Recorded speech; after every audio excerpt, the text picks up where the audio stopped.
You're listening to The Globalist, first broadcast on the 15th of January 2025 on Monocle Radio. The Globalist, in association with UBS.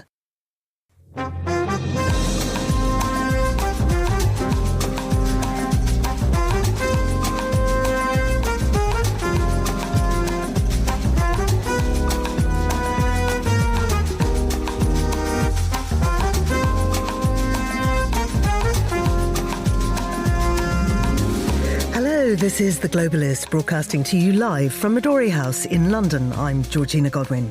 On the show ahead... I believe we will get a ceasefire. And whether we get there in the remaining days of our administration or after January 20th, I believe the deal will follow closely the terms of the agreement that President Biden put forward last May and our administration rallied the world behind. Israel and Hamas are reportedly close to a deal. We'll ask what that might look like. The new French Prime Minister has given a key policy speech. Will his fresh ideas be enough to save his government? We'll find out which Swiss mountainous department has won a gold medal and why. And we'll examine the ins and outs of the K-pop contract wars as hit group NewJeans squabble with their label escalates. We'll have a look through the papers, an overview of menswear trends at Pitti Immagine in Florence, plus...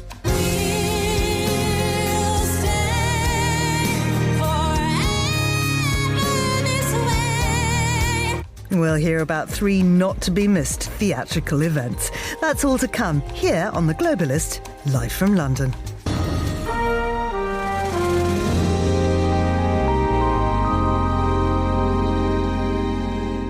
First, a look at what else is happening in the news. South Korean authorities arrested impeached President Yoon Suk-yeol today over insurrection allegations, with the embattled leader saying he agreed to comply with what he called an illegal probe to avoid bloodshed.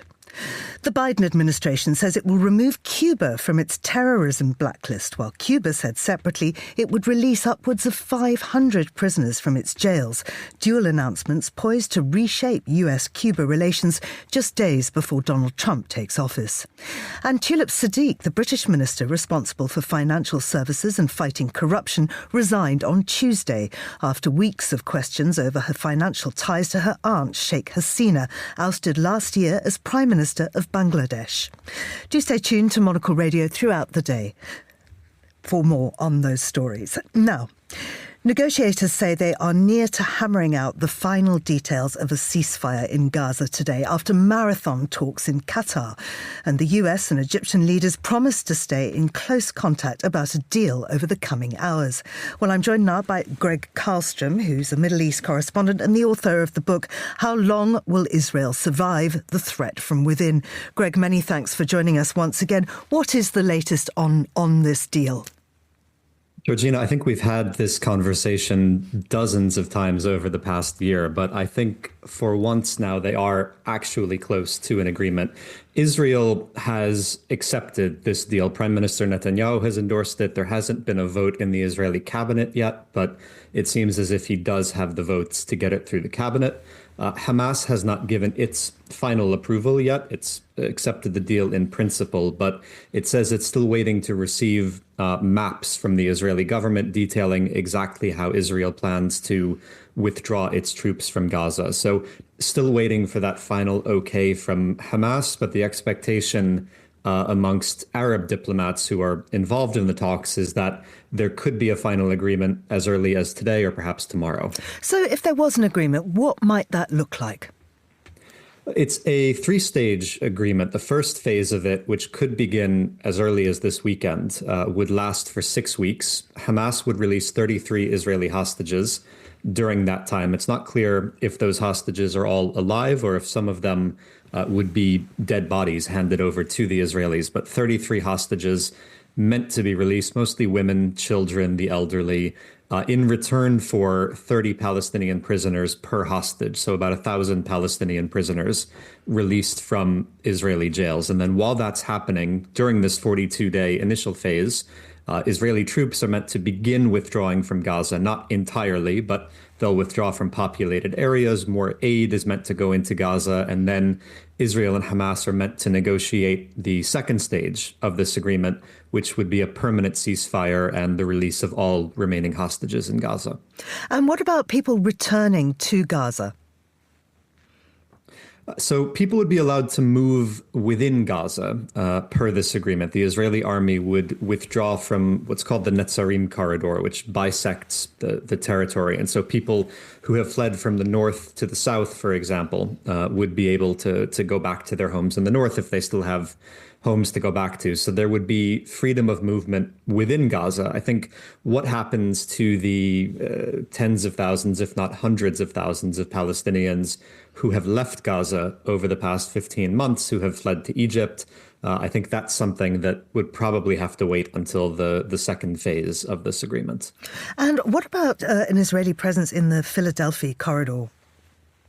So that is something, this is a corridor that runs along the southern border between Gaza and Egypt. And the Israelis launched a big offensive there in May. They took control of that corridor. And Prime Minister Netanyahu said that under no circumstances would Israel withdraw from the corridor. He called it at one point the bedrock of Israel's existence. Per this agreement, Israel would withdraw from the Philadelphia corridor. So this thing that Netanyahu said for months was so essential turns out not to be. The Egyptians were quite insistent that Israel leave the corridor, which their presence there was in violation of an old agreement between the Israeli, Egyptian, and Palestinian governments. So the Egyptians were quite adamant that Israel leave. Who is going to actually take over on the Palestinian side, whether it will be Hamas or whether it will be some sort of other authority linked to the Palestinian Authority, that's not clear at this stage.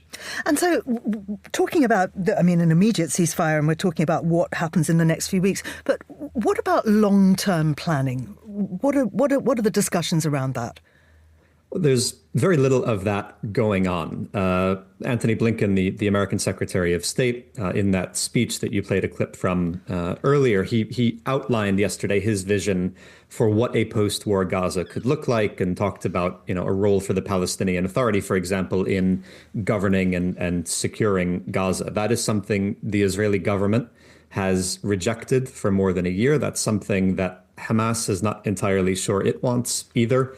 So there's been no planning amongst the Israelis. I think Hamas is quite keen to have a ceasefire that lets them retain some degree of power in Gaza in the future. But I think the big question is going to be, if this becomes a permanent ceasefire, Gaza will need tens of billions of dollars of aid for reconstruction. It's an enormous job looming. That money will come from Gulf donors, from Western donors. They are not going to put much money into Gaza, though, unless there is some sort of an alternative government that is not run by Hamas controlling Gaza. And so I think even though the group wants to retain some power in the future, circumstances might force them to relinquish at least some of their control in Gaza to other Palestinians. Now, you say Netanyahu has signed off on this, but what about the rest of the Israeli government? Has it been universally welcomed? It has not. The far-right members of his government, Itamar Ben-Gvir, Bezalel Smotrich, the ministers from these far-right parties, they are opposed to the agreement. They have denounced it in very strong terms over the past few days, saying it's dangerous to Israel, saying it's a surrender. One thing that they haven't done, though, is they haven't done anything to sort of make good on their threats to bring down the government, to leave the coalition if a ceasefire is implemented. And I think that's partly because they can read the polls. The polls suggest that if there's an early election right now, those far-right parties won't even clear the threshold to make it back into the Knesset. So they don't want to collapse the government and force themselves out of politics. So they're unhappy about it, but how far they're willing to go protesting it, I don't think they're going to make good on their threats. And then amongst the broader Israeli public, the vast majority of Israelis are in favor of this agreement, even if it means a permanent end to the war. And how's the news being received in Gaza? People are, I think, trying not to get too hopeful. People are obviously desperate for a ceasefire, but they feel like they have been here many, many times before. They're also worried because, what we've seen in all of the past wars between Israel and Hamas is that in the final hours or days before ceasefires are implemented, both sides tend to ramp up the fighting. And so people in Gaza fear, even if, a deal is announced and it's going to take effect over the weekend, that the next few days are going to see very heavy Israeli bombardment, very heavy fighting in Gaza. And finally, Greg, what was Washington's involvement? We understand that both outgoing and incoming administrations were involved. They were, and I think the involvement of the incoming administration made a lot of difference here. The deal that both sides are agreeing to is not much different from a deal that Joe Biden announced back in May in a speech at the White House. It's a deal at the time neither Israel nor Hamas were really enthusiastic about accepting. I think what changed their minds, and particularly what changed Netanyahu's mind here, is pressure from the incoming Trump administration. His Middle East envoy has been shuttling around the region for the past few days. And over the weekend, when he met with Netanyahu in Jerusalem, apparently delivered sort of a very sharp message from President-elect Donald Trump saying that he wants a ceasefire agreed and implemented before the inauguration on Monday. So there's a lot of pressure coming from Donald Trump in a way that Joe Biden was never really able to exert, or never willing to exert, pressure on the Israeli government. Greg, thank you very much indeed. That's Greg Karlstrom there. And this is The Globalist.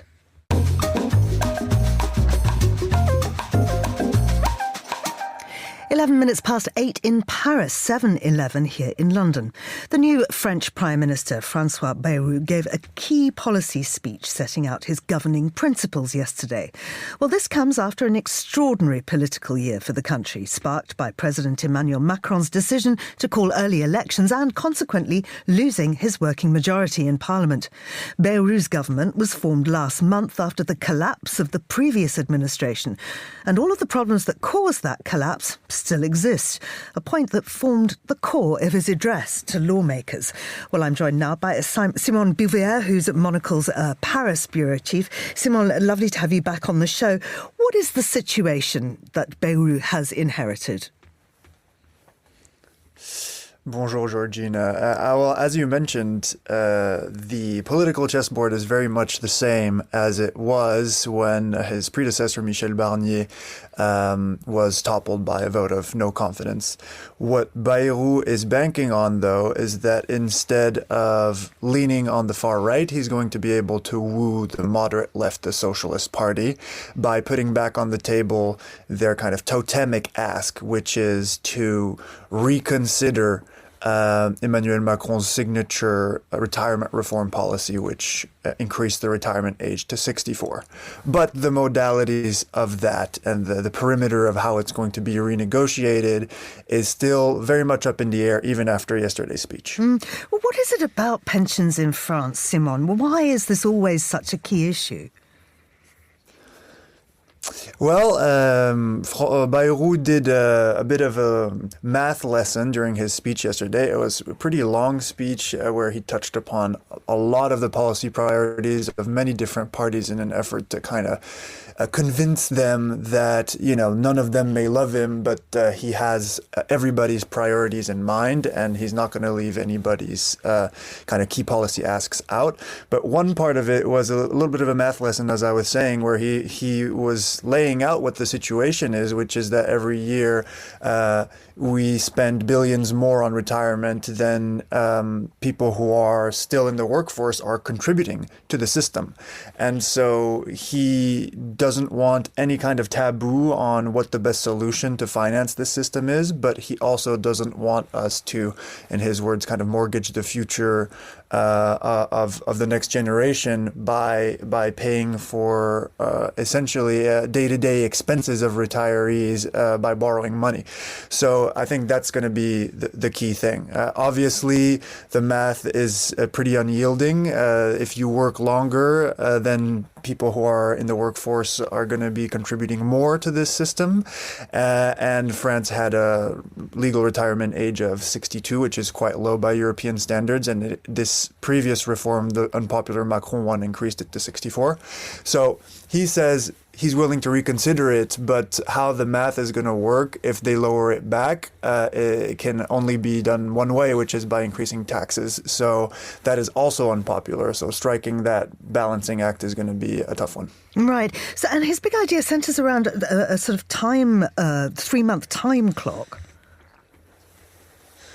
That's correct. So what he said is that essentially he put the ball in the court of the unions and the corporations, saying, I'm going to create an office that will have physically in the same space during the next 3 months, representatives of all of the major unions and all of the major industry interest groups, and they're going to have to agree on what improvements can be made to the current reform. And they're going to be on a 3-month clock, and at the end of that, they're going to make their suggestions to us on the basis of it must be financially sustainable. Everything else is open to whatever they come up with. And then if they do manage to come to that kind of agreement, the government will support it and submit it to a vote in parliament. Now, so far, so good. The only issue is that after that, he said, if they do not come to an agreement within these 3 months, then the current reform will stand. And that irked some people on the left a little bit, who said that obviously it favors companies that are okay with the current system, and it makes it likely that they're going to try to run out the clock to keep the current system in place. Tell us about the speech itself. His delivery wasn't fabulous.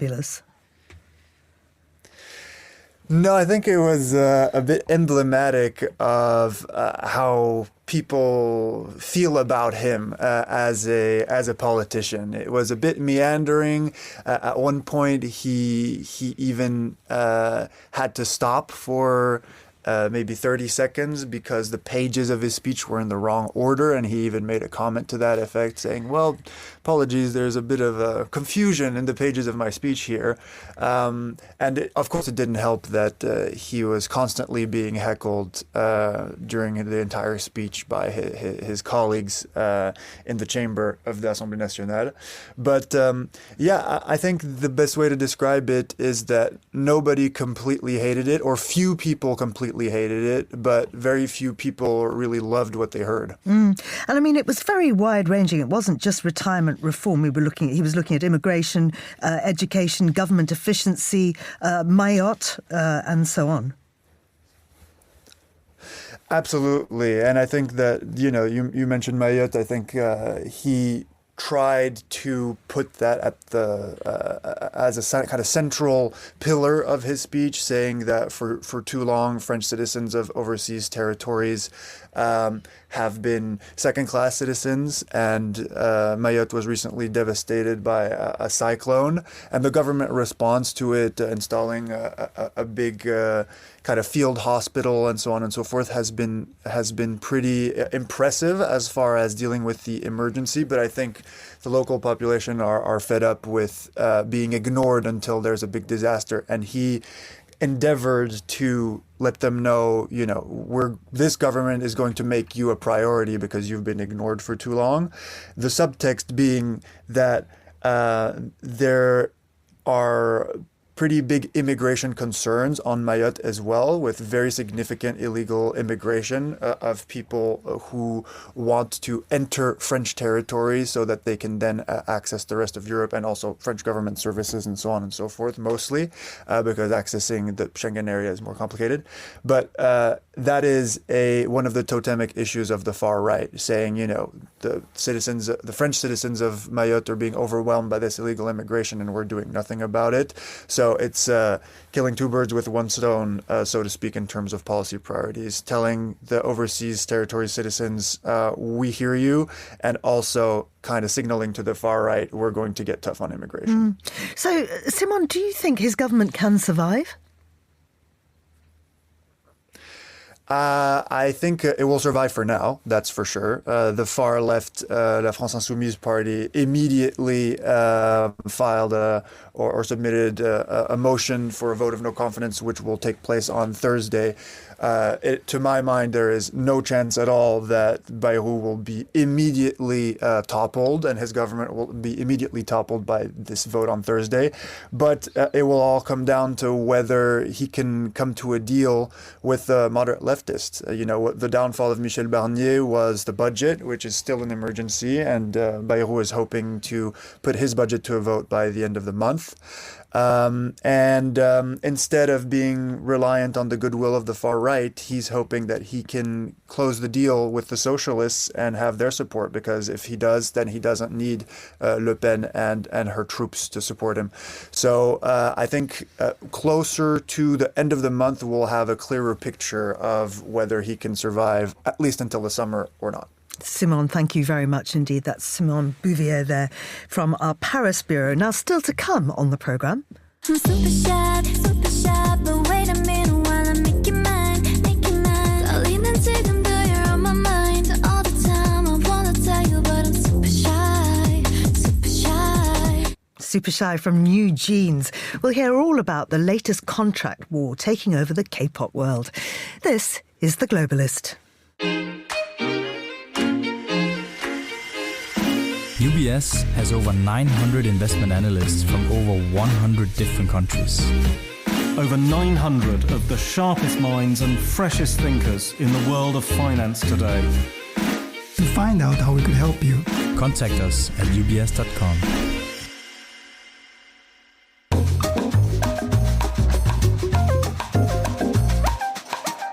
Let's continue now with today's newspapers, and joining me in the studio is Nina dos Santos, who's an international broadcast correspondent and the former CNN Europe editor. Good morning to you, Nina. Good morning, Georgina. Let's start with South Korea. Not only are they having K-pop wars, but of course their president has just been arrested, and this has been a long time coming. Yes, that's right. Yoon Suk-yeol was originally supposed to be arrested on the 3rd of January, but since then he's just ignored summons by investigators who, of course, want to speak to him about that failed attempted coup when he attempted to impose martial law a few weeks ago. He was then dramatically impeached thereafter. His successor, by the way, was impeached. And since then, he sort of barricaded himself with his presidential guard inside the presidential residence. But eventually the standoff came to an end just a few hours ago in dramatic fashion when investigators cut their way through barbed wire and pushed through barricades despite freezing temperatures to drag him out of his residence. He has issued a 3-minute video address saying that he's going to be cooperating willfully with investigators because he wants to end what he calls unsavoury political bloodshed in South Korea, but it doesn't mean that the drama is by any means over, because I was saying before, his successor has also now been impeached, and we could see a really dramatic series of events with his own supporters also, gathering outside the presidential residence. It just goes to show how polarised and deeply divided South Korea is at a time like this when, of course, Donald Trump is going to be coming into office in the White House in just a few days' time. Now, South Korea does have a lot of history with this. They keep impeaching people. But this will be the first time that a sitting president has actually been arrested. That's right. It's the first time that a sitting president has been arrested, and as I was saying before, in sort of dramatic fashion that you often think of in other countries, like, for instance, in Africa. It's more common that you have authorities going in to sort of cut through barbed wires and drag somebody out. Many people in South Korea feeling that this is a very undignified end to his political career. He obviously doesn't feel it's the end of his political career because he wouldn't step down. But we'll have to see where things go from here. The backdrop to all of this is that South Korea is deeply divided. And also North Korea is playing a much more significant role in international conflicts, like, for instance, Ukraine. It's getting a lot closer to that sort of what Republicans would like to brand as the axis of autocracy, Republicans who are coming into office in America. And America has always been a huge part of the security apparatus in South Korea, providing it with weapons, and also the assurance that were North Korea to ever deploy intercontinental ballistic missiles further south, that America would stand up and defend it. But who knows how that's going to play out with obviously a government that doesn't appear to be terribly democratic in South Korea, and also Donald Trump, having his eyes firmly fixed on American isolationism and retrenchment from here on. Absolutely. And just before we leave this subject, one thing that seems extraordinary to me is that Yoon Suk-yeol's popularity is soaring. Exactly. So what we saw was people outside the presidential residence mourning for his departure as these scenes were going on. So, it paints a very, very divisive picture about where South Korea is going as a country from here on. And also, I suppose the question is was his attempt at introducing martial law purely, a thing that came from inside South Korea. Is South Korea so polarised because of political interference from elsewhere? We just don't know at this point. Yeah. And I'm sure that's something that people will continue to look into. Now, you were talking about Donald Trump coming in, and of course he does exactly that next week. But in advance of that, he's been choosing who is going to be around that top table. Now, imagine yourself in his situation. He could have literally anybody. He could have the brightest and the best. But instead, for his defence secretary, he wants a man who is a former talk show host, who's a misogynist, who doesn't believe in equality and thinks women should not be in the military. Yes, and women, in his relationship with women, were very much of the focus in his Senate confirmation hearing that took place on the Hill yesterday, where he was repeatedly lambasted for having cheated on his multiple wives, for allegations of sexual assault that he denies repeatedly, but he paid off a alleged victim on. He was also questioned very heavily about pronouncements he'd made about whether or not women should be serving in the US military, the most powerful military in the world that goes around the world defending supposed Western values that include equality. And also he was accused of, according to an article in The New Yorker that was brought up throughout the course of this hearing, of potentially having alcohol problems, which are, inconsistent with the role of US Defence Secretary. He's an odd pick, as you pointed out, because largely he's doesn't appear to have much experience for the job, despite the fact that he was a member of the National Guard many years ago.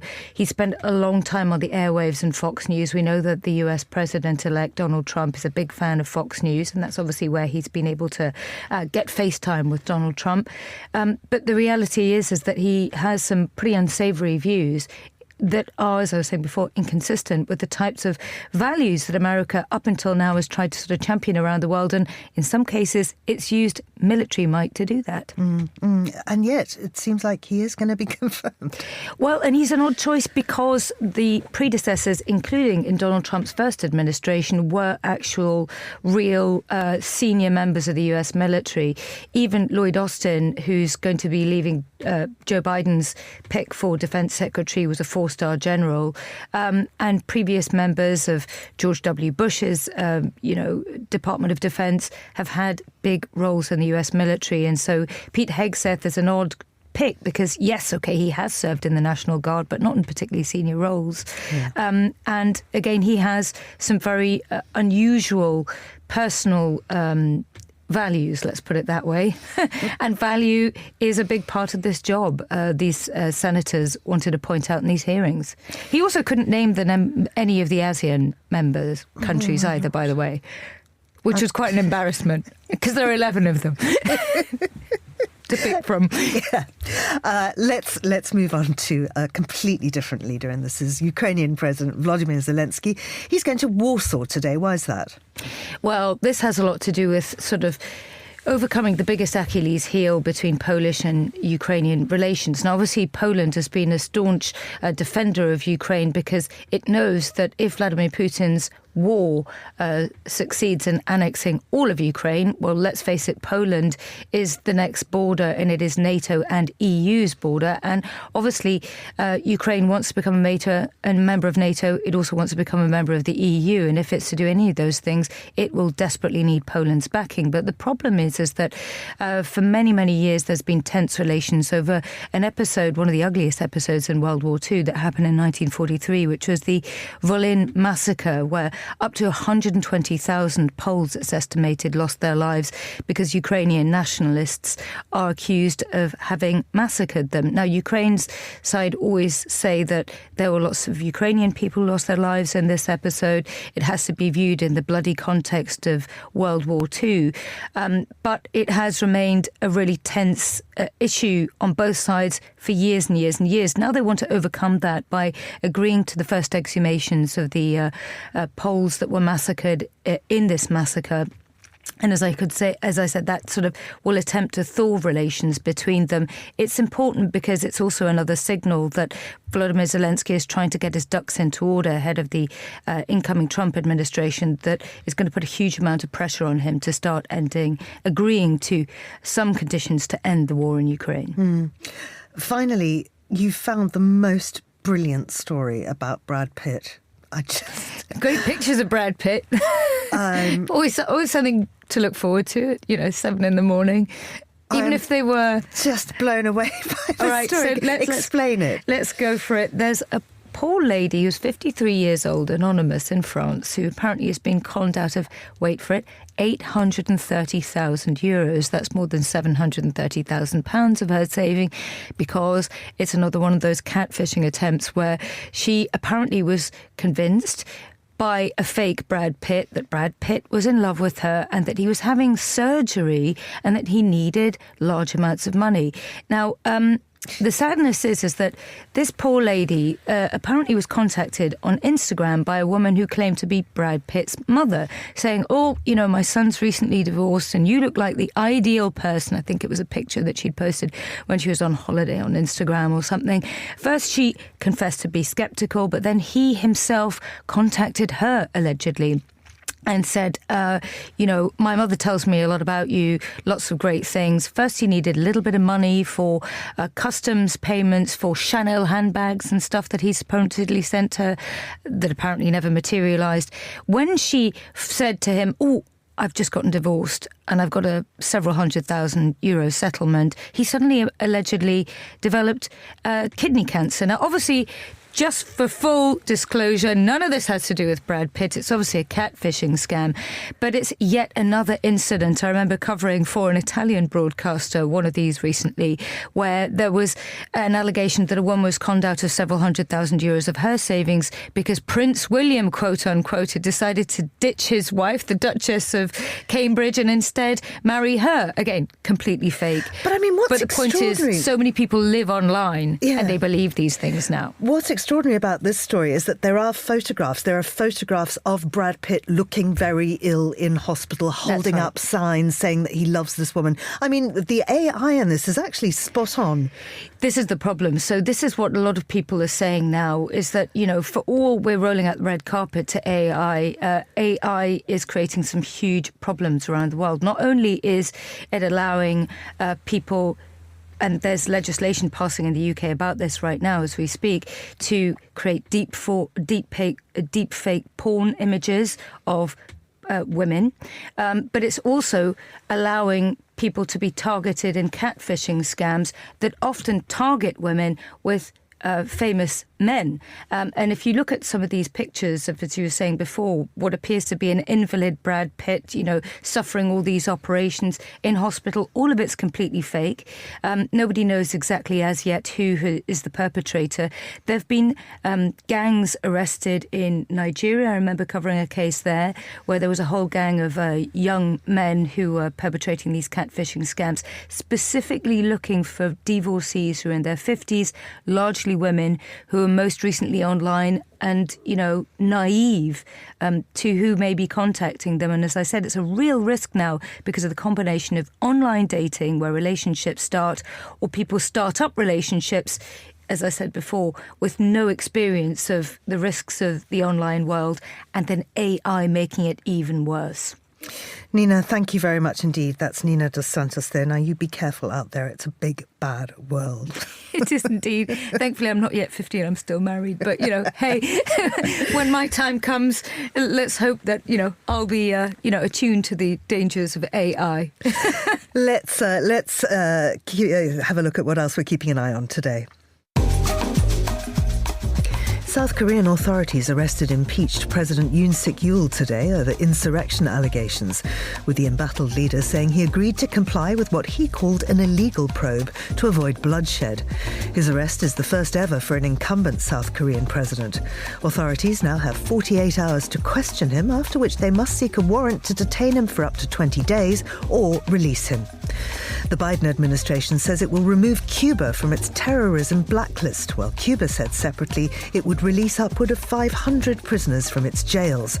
Dual announcements poised to reshape US-Cuba relations just days before Donald Trump takes office. President Joe Biden's announcements effectively rolled back many of the sanctions put in place by Trump during his previous term. If they endure, they would represent the most significant advance in US-Cuba relations since the Obama-era détente. And Tulip Siddiq, the British minister responsible for financial services and fighting corruption, resigned on Tuesday after weeks of questions over her financial ties to her aunt, Sheikh Hasina, ousted last year as Prime Minister of Bangladesh. Hasina, who'd ruled Bangladesh since 2009, is being investigated there on suspicion of corruption and money laundering. This is The Globalist. Stay tuned.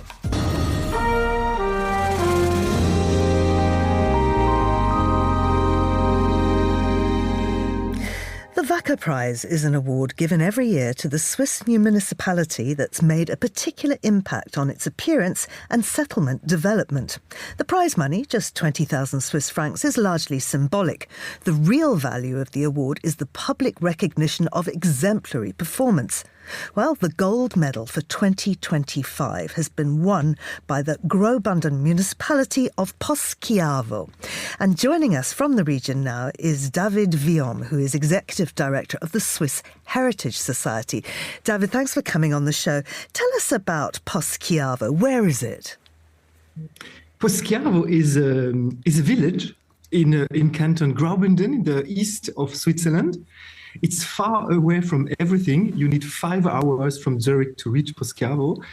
The village is really at the end of Switzerland. Everywhere around the town you have the border to Italy, except in the north to connect with Switzerland. So it's a very remote location, but it's worth it. The journey with the Bernina Express train, maybe you know this train to Poschiavo is absolutely spectacular.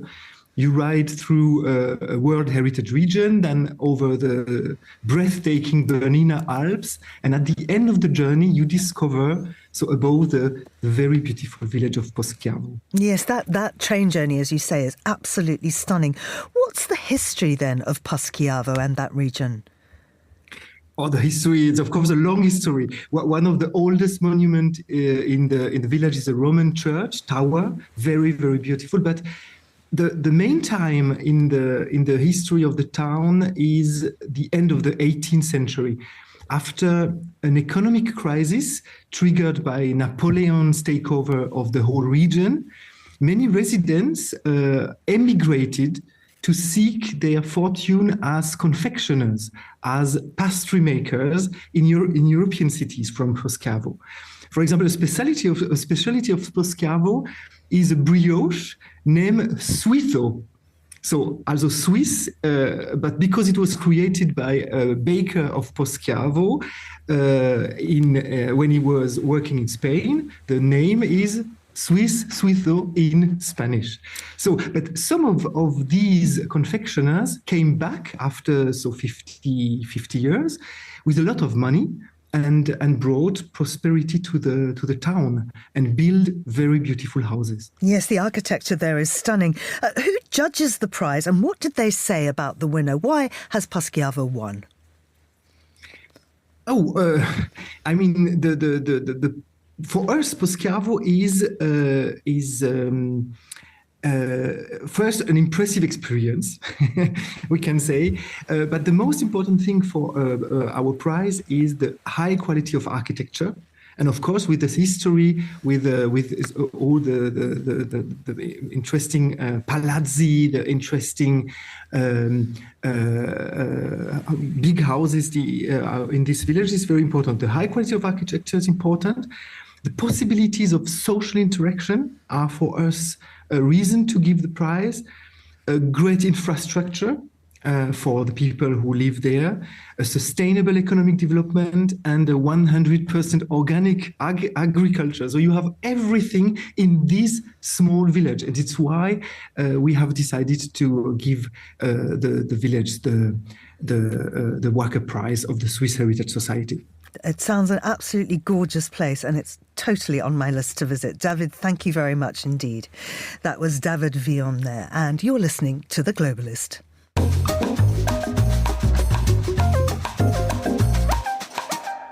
It is 16:39 in Seoul, 8:39 in Zurich. Now, listeners to Monocle Radio may recognise this. You don't even know my name, dear. You don't even know my name, dear. 누구보다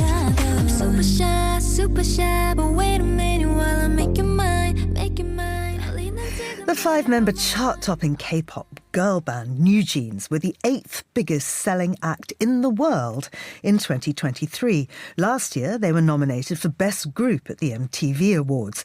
But despite their worldwide popularity, they're embroiled in a row with their record label, which has been rumbling on since last November, when the group attempted to leave Adore, a subsidiary of the powerhouse label Hybe. Now, the label that formed the band in 2022 has filed an injunction against them. So, joining me from Seoul is Bernie Cho, who is the president of DFSB Collective, a South Korean creative agency. Bernie, many thanks for taking the time to come in and explain this to us. This disagreement started when NewJeans' mentor Min Hee-jin was allegedly forced out. Why did that happen? Well, number one, Min Hee-jin is not just only the mentor, creative director, but she was actually the CEO of NewJeans' sub-label Adore, which is a sub-label of Hybe. And she wasn't allegedly. She was very much forced out of her position, her job. And it's still a mystery as to what triggered it, what prompted it. But from the best that we know of, last April, suddenly she was audited. Suddenly, computers were seized, and then accusations were flying that she was trying to stage a coup. And then she was fired, applied for reinstatement, won a few court battles. But it's just been a battle royale between Min Hee-jin, on behalf of the band NewJeans and the parent company Hybe and all the C-level executives involved. And it's just been a battle royale. And what was originally starting out as a battle between executives has spilled over to the band themselves. These young women and their parents have stepped forward and stepped out and spoken out about the unfair treatment they felt that they were receiving. And what was incredibly bold was not only did one member testify at a congressional hearing about the unfair treatment, all the members in late November staged a press conference saying that they were going to leave the label. And as a result of that announcement, these 4 women single-handedly knocked off about over $420 million of market value in the Hybe stock. And although they ended the year by fulfilling all of their various commitments to various award shows, just as the new year rolled around, and obviously there's still a lot of interest in NewJeans, not just as musicians, but more importantly as brand ambassadors and advertising models, Adore Hybe filed an injunction to prevent NewJeans from signing anything, including advertising contracts. And right now, one of the members, who happens to be a Vietnamese Australian member, her work visa is being threatened to be revoked. And unfortunately, there's some anti-fans who have filed a claim with immigration to see to get her deported. And so it's unbelievable that this has unfortunately become one of the biggest Korean TV dramas that is not scripted. It's very much unscripted, and it's unfolding in real time. Why do we see issues with K-pop bands and contracts so frequently? Is it down to the way the industry is run? In the case of NewJeans, the contract in terms of the amount of investment that was put into this band, the discovery, the development, the debut process can be not only very time-consuming, but extremely expensive. I think in the case of NewJeans, it really was an issue of the contract and their inability to deliver and fulfill their commitments. They did so. Very much so, very successfully. As you noted, they had not only a lot of chart-topping hits, but they were among some of the most popular and well-paid models in Korea. So the issue of recoupment of investment was really not the issue. It had to do, I think, more about toxic workplace situations, and really more than anything else about Min Hee-jin, their mentor, their creative director, the founder of who put this all together, because it really was less about the commercial aspects of the contract, more about the creative aspects about the artist development. Because Min Hee-jin, she not only filed complaints, but essentially went to war with Hybe, because from the get-go, she accused the company of allowing, and even some ways possibly maybe even promoting, in-house plagiarism. A lot of the concepts that she developed for NewJeans, she felt she saw it being knocked off by other girl bands within the Hybe portfolio. And when she tried to bring this to the attention, she suddenly got audited, suddenly lost her job, and instead of pushing back, she really fought back. And so I think it's less about the contracts that people assume, in some way, shape, or form, these young artists are exploited. It has more to do, I think, with workplace issues. And then more importantly, just this idea that, Hybe has become so big and has so many boy bands and girl bands in their portfolio, it almost feels like it has become inevitable that these various boy bands and girl bands and idol acts within the company have become not just colleagues or peers, but perhaps maybe even their biggest competitors. Bernie, thank you very much indeed. That's Bernie Cho there in Seoul. And this is The Globalist on Monocle Radio. UBS is a global financial services firm with over 150 years of heritage. Built on the unique dedication of our people, we bring fresh thinking and perspective to our work. We know that it takes a marriage of intelligence and heart to create lasting value for our clients. It's about having the right ideas, of course, but also about having one of the most accomplished systems and an unrivaled network of global experts. That's why at UBS, we pride ourselves on thinking smarter to make a real difference. Tune in to The Bulletin with UBS every week for the latest insights and opinions from UBS all around the world.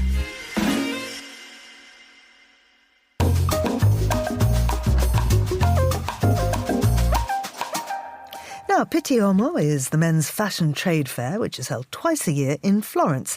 And I'm joined from the city by Grace Charlton, who's Monocle's associate editor covering design and fashion. Grace, welcome. Many thanks for coming on the show. Tell us about the mood there. It's very, very chic. It's quite cold at the moment, so everyone is like swaddled to the nines in beige cashmere. It's really quite something to behold. And the big brands? The big brands, there's Brunello Cucinelli, all the Italian, the usual suspects. There's a big sort of staged, I guess I could say, installation to Karl Lagerfeld as well. There are big brands, but it's more also about the smaller ones, the up-and-coming ones. There's everything for everyone, I'd say. Tell us about some of those up-and-coming brands, particularly the ones from Scandinavia and Japan. Yeah, so I personally, I work at Monocle, so I'm very into my Scandinavian and Japanese brands, but I do think they're some of the strongest brands that are exhibiting. There's this amazing sort of, I guess, pavilion, we could call it, called J Quality, which is a lot of little Japanese brands who come to Pitti together and show what they do. And it's, a lot of it is very technical. There's this brand as well called Tech Law from Japan, which I really liked. And then in the Scandinavian pavilion, we've got NN07, we've got Rue de Tokyo, we've got these really cool Scandi knitwear brands who have shown up. Yeah. Obviously, this is an international show, but would you say it still has a very sort of Italian flavour to it? 100%. You can just hear it walking around. You can tell in the swagger of the fair in general. The Pitti has around 780 exhibitors, and around half of them are Italian. So it is still predominantly, well, not predominantly, but yeah, it's very, very Italian. And I think they make a point of keeping it that way. So when you look around, what are you seeing? What are men wearing? I'm seeing a lot of super, super preened men. They're gorgeous. Their hair is slicked back. The loafers are not worn with socks, even though it's about 9 degrees. The coats are big. The glasses are big. It's very voluminous and it's very high quality. You can tell there's like a lot of cashmere going on. And in terms of buyers, and of course we mustn't forget that is essentially what it's for, are the Americans making their presence felt? Who else is there in large numbers? Definitely. I've spoken to a few exhibitors and they all, yesterday was the first day and today is the second, and apparently the second is actually the busiest. So, still a little bit too early to tell perhaps, but I was told that there are a lot of American buyers here, which is giving hope to the industry. They've had the fashion industry had a bumpy 2024. I think that's fair to say. And there are also a lot of South Korean buyers to tie into your previous segment about South Korea. So more than Chinese or European or Middle Eastern. That's what I'm hearing. That's the whispers. Grace, thank you very much indeed. That's Grace Charlton there. And this is The Globalist on Monocle Radio.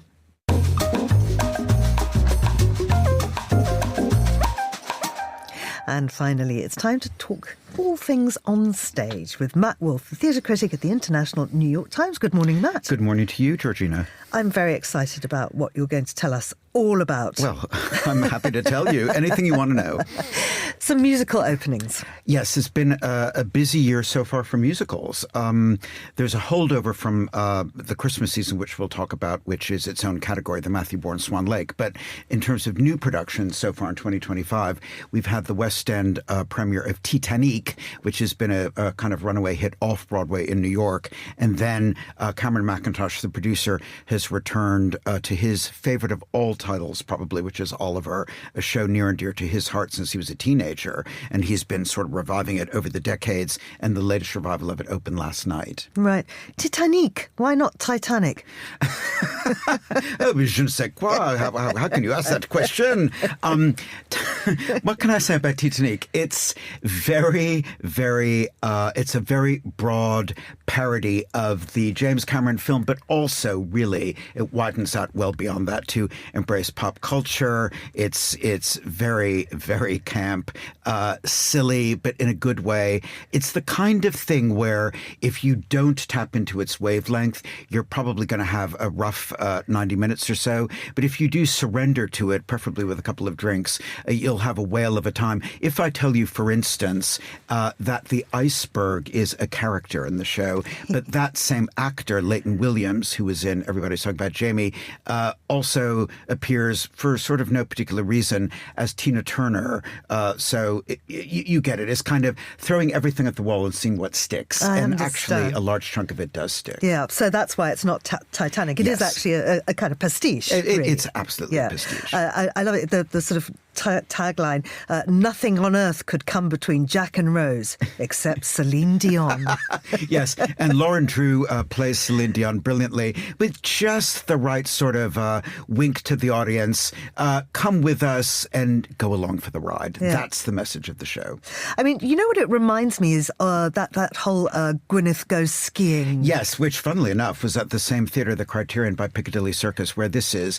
That I thought was sort of a one idea concept stretched almost to breaking point, whereas this does sustain its running time, partly because this has many, many more characters. And I have to say, it says something about the wealth of performing talent in London at the moment, that the show is packed with some incredible voices. So I guess there are a lot of people looking for work, and here they have it. Yeah, and a big, huge, full orchestra, proper musical numbers. Yes, but not a big, huge, full boat. I don't want to give too much away, but the actual sinking of the boat is one of the most hilarious, and I mean, I'm not making light of the tragedy, but visually it's one of the most hilarious moments in the production. Right, well, let's move on then to Oliver. Well, I've seen Oliver many, many times, and this is a very fascinating production, because normally with Oliver, the character, the actor playing Fagin, you know, the famous pickpocketing rapscallion who has prompted much debate as to what he's actually all about, sort of Jewish character who may or may not have an untoward interest in the children in his care. But this isn't documentary verisimilitude. This is a musical comedy, spawned an Oscar-winning movie. And usually Fagin is a name actor, Robert Lindsay, Jonathan Pryce, Jim Dale, somebody like that. Cameron has decided this time round to make the title the star, but the Fagin that he has found, Simon Lipkin, who's been around on the West End for quite a while, is, I have to say, by some measure, the best Fagin I've ever seen. He's extremely funny. He plays into the Jewishness of the character unapologetically, but he's also quite wistful, rueful. He's a great singer, and he's a fantastic physical comedian. And he reaches his sort of hilt in the bravura number for Fagin reviewing the situation, where Fagin looks back on his life of crime and sort of thinks, where do I go from here? Is what's left for me just old age and sort of the dustbin? And it is the most extraordinarily virtuosic feat from Simon Lipkin. And he even breaks the fourth wall and he says to the audience, I'm having a breakdown up here, kind of stay with me. And then he pulls you back into it, and it is just bravura stuff. So you go for the title, you come away humming the star. What's behind Cameron Mackintosh's obsession with Oliver? Well, he was in it very briefly. He was a stagehand, part of its original iteration. He knew Lionel Bart, the composer who passed away some years ago. And I think, since then, obviously, he's found much more fame and renown and cash with shows like Cats and Les Mis and Phantom. But I think when you've reached his point, and he's well into his 70s, something about a career that storied probably brings you back to your origins. And if this is what got him going in a profession that he loves and a profession that's been good to him, then why not? Absolutely. And we should say Matthew Bourne, who directed and choreographed Oliver, is also represented with Swan Lake, which is going into its final weeks at Sadler's Wells. And if you ever needed proof of his protean talent, here it is, because Swan Lake and Oliver are on different planets, but each in its own way delivers. The difference is the Swan Lake is entirely Matthew's thing, whereas Oliver is really Cameron Mackintosh's thing, with Matthew as a hired hand. But Swan Lake is, for those people who don't know, it's dance theater, and it's the show that put Matthew on the map 30 years ago with his company, which has changed name over the years. But its vision is still very singular, which is to try to find a way to take these potentially dusty old choreographed classics and reanimate them for a new audience. And this was famous in its day for having an all-male corps de ballet of swans who are feral, fierce, predatory. They make a kind of extraordinary hissing sound from the stage. And so what you get, you used pastiche before with Titanic. This is a pastiche of kind of royal goings-on, but it's also a story about erotic longing, romantic entanglement, familial disaffection, all beautifully handled. Because, it first premiered back in 1995. It did, and interestingly, it went to Broadway, and of course, the Tony Awards, all important on Broadway. They didn't quite know what to do with it because it occupies its own category. So it was nominated in musical categories. It isn't a musical. But nonetheless, Matthew Bourne won the Tony for Best Director and Best Choreographer of a Musical, so who's complaining? And he will actually be back on Broadway this spring with the Stephen Sondheim review, Old Friends, starring Bernadette Peters. So he really is having quite an extraordinary time at a point in his career where others might be beginning to think, let's just relax on my laurels. He keeps pushing forward. These musicals that you mentioned, Oliver and, of course, Titanic, all original, that lovely kind of storylines, fantastic music. Where does that leave these so-called jukebox musicals? Well, the funny thing with the jukebox musical is they need a source. You need a Tina Turner, you need the Beach Boys, you need Frankie Valli and the Four Seasons for Jersey Boys. And I'm beginning to wonder whether the well isn't running dry on some of these sources. Carole King, beautiful. Dolly Parton we've had. There was a Rod Stewart one, Tonight's the Night, back in the day. And I'm sure that even as we sit here talking, someone is going down, the top 40 lists in the US and the UK of probably the last 40 years going, we haven't done, whoever, Martha Reeve and the Vandellas, for instance. Who knows? Oh, God, now that'll probably be the next one. So I think the thing about jukebox musicals that people like is you come in knowing what you're going to hear. Yeah. That's the problem with new musicals, and why a great new musical like Benjamin Button at the moment really delivers, because you go in not knowing what you're going to hear and you are transfixed by it. With the jukebox music, you already know what you're going to get. Absolutely. Matt, thank you very much indeed. That's Matt Wolfe from the International New York Times. And that's all we have time for today. Thanks to our producers, Chris Chermack, Tom Webb and Carlotta Robello, our researchers and our studio manager, Flynn Simons. After the headlines, there's more music on the way, and The Briefing is live at midday in London. The Globalist will return at the same time tomorrow. I'm Georgina Godwin. Thank you for listening.